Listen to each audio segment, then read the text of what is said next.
What does specific gravity mean? The specific gravity of an object is the density of that object divided by the density of water.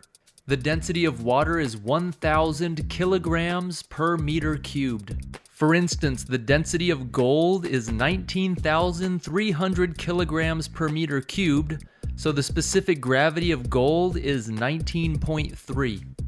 The density of ketchup is 1,400 kilograms per meter cubed, so the specific gravity of ketchup is 1.4. Note, there's no units for specific gravity, because it's the ratio of one density to another density, so the units cancel each other out. Okay, so why even bother defining something called the specific gravity? Well, one really cool thing about specific gravity is that for something that floats, the specific gravity tells you the fraction of that object that will be below the water while it's floating. For instance, say you let a cube of wood with specific gravity 0.2 float in water. Since the specific gravity is 0.2, that means that 20% of the total volume of this wood is going to be submerged below the water while it's floating. If the cube of wood had a specific gravity of 0.6, 60% of the wood would be submerged beneath the water's surface.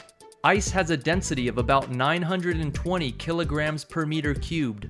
That means ice has a specific gravity of 0.92. And that's why 92% of an iceberg's volume is actually underneath the water.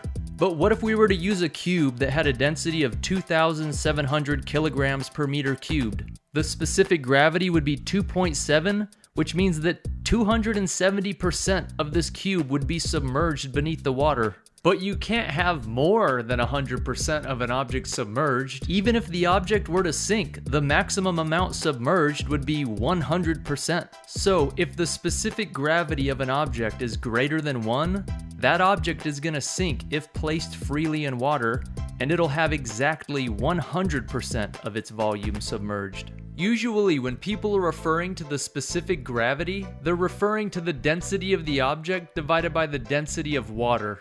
But sometimes it's useful to define the specific gravity with respect to a liquid that's different from water.